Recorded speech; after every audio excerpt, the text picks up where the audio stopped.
Can someone get Nick a cold glass of water and a cold compress for his head? The man is sweating more than anyone should be sweating at the altar. The man looks like he's gonna pass out, like he might have heat stroke. And by the way, did you know that Shake's not physically attracted to deep tea? He's told everyone, he's told his dry cleaners, he's told his mother, he's told everybody.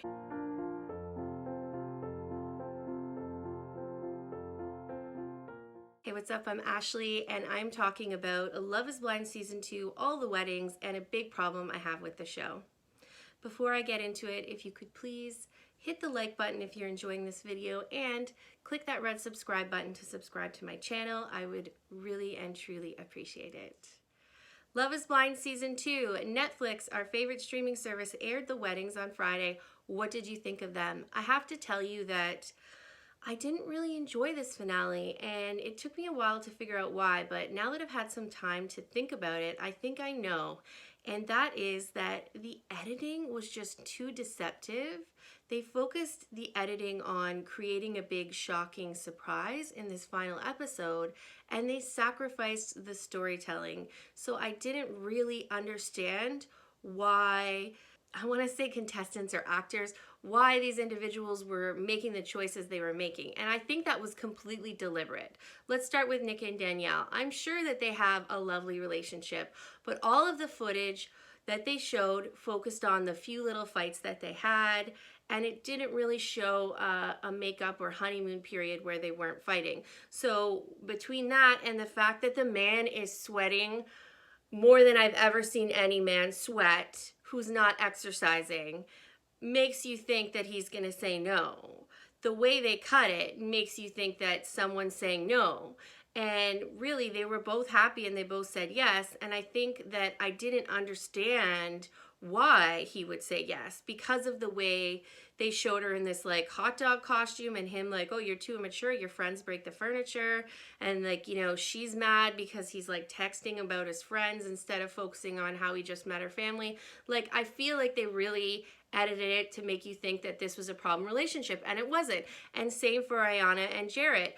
They really make it look like in that preview, like Ayanna's jetting from the scene of the wedding and she's taking the dress with her, when really that's just an innocent her getting into the van to go to the wedding venue that they showed. But they make it look like she's running away.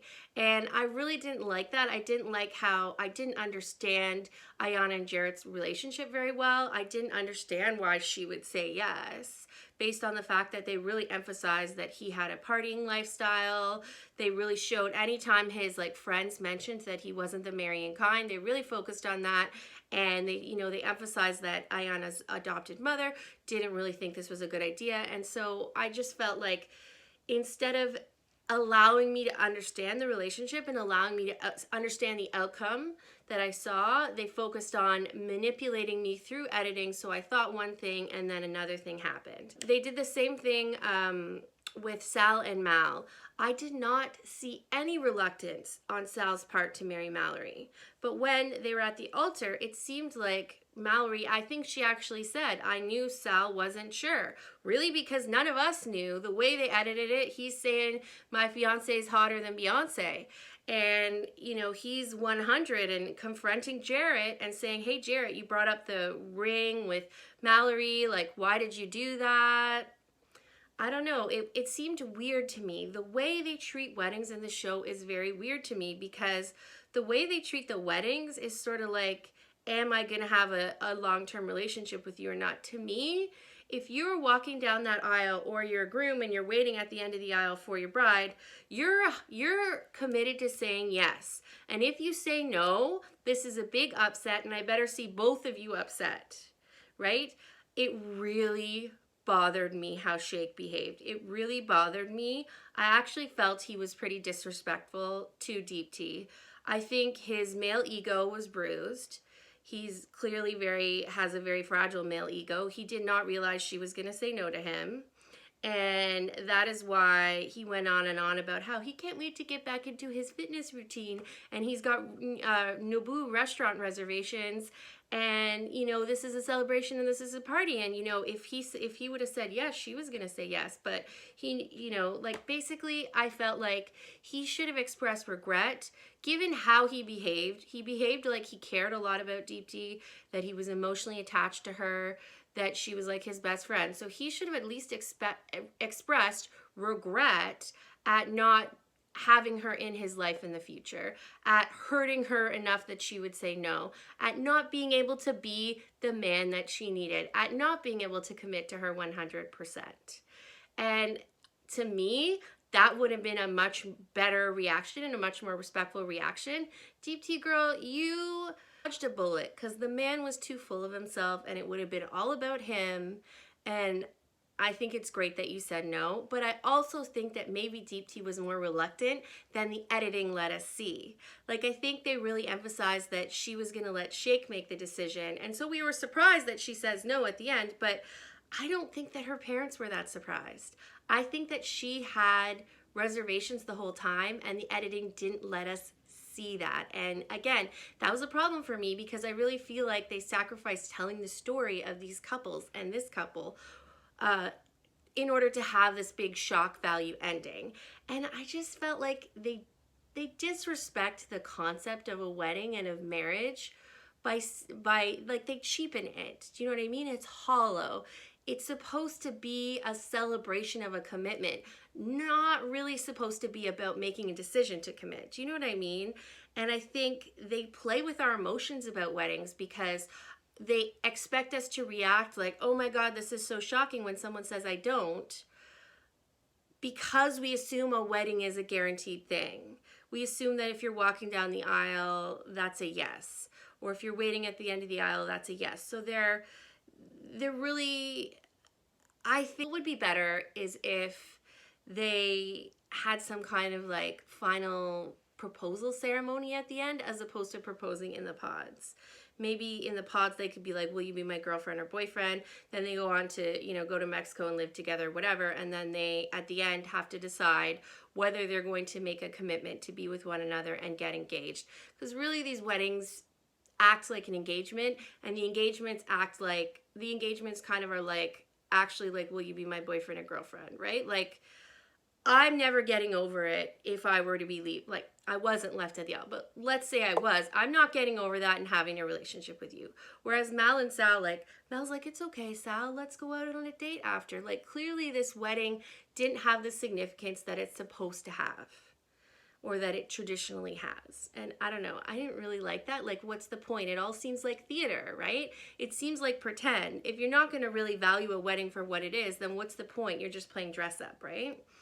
Natalie and Shane. So Natalie, you dodged a bullet. You made the right decision. He's clearly emotionally unstable. The fact that he would say, I hate you, you're the worst thing that ever happened to me the day before you get married, absolutely that needs to be a no. They were the only ones where I'm like, okay, I feel like I understood their relationship. I understood this fight and I understood why she was yes, yes, yes. And then she just couldn't take it anymore. He went too far with the words he said. And I think that that's actually kind of a realistic story. A couple that's committed to one another, they're going to get married. They have a big blowout fight the night before, and she changes her mind. That was the only one that sort of made sense to me, and I felt like there was some storytelling there. Now, would it have been helpful if they had the footage of that fight? Yes, but maybe they had agreed not to film at that point. I don't know. I just want to talk a little bit about the wedding dresses.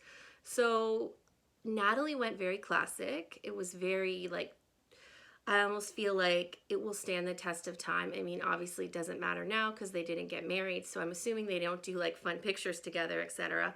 I really liked pretty much every outfit that the men had chosen. Mallory, I liked the dress. I especially liked the neckline. My problem was the stylist straightened her hair but then curled it again, and I think just like a straight with some curled ends would have been nicer. Ayana, oh my God, she's cute as a button and she looked gorgeous. I love that they jumped the broom. I feel like, you know, you saw Jarrett's groomsmen were like crying when Ayana was saying her vows. Like, clearly they were really in on this relationship. They had both their families there, full family support. I mean, it was beautiful. I loved all the sort of like lace detailing on Ayana's dress.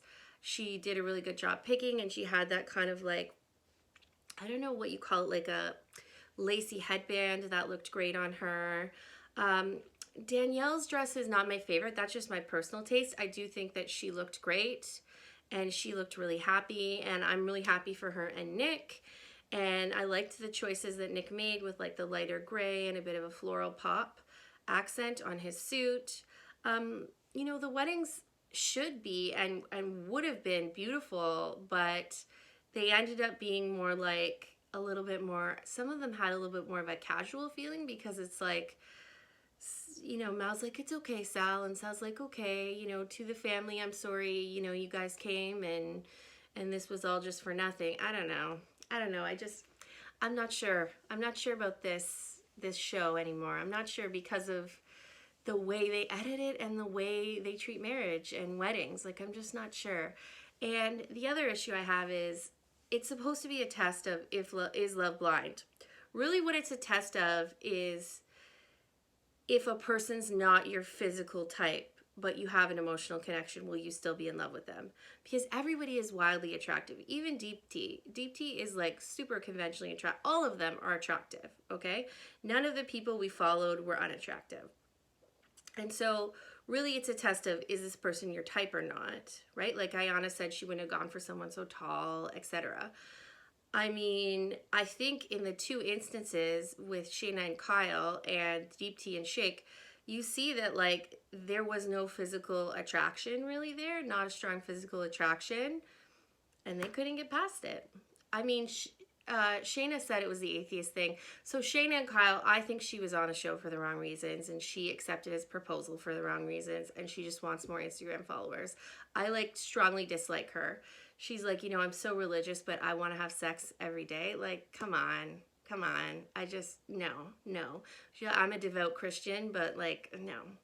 Clearly, I mean, are you familiar with Christianity? Anyway, the way she behaved and treated Kyle and deceived him, I did not like it. I feel like everybody else, like I said, is fairly attractive. So I think the true test is if you have an emotional connection to someone, but physically they have some shortcomings.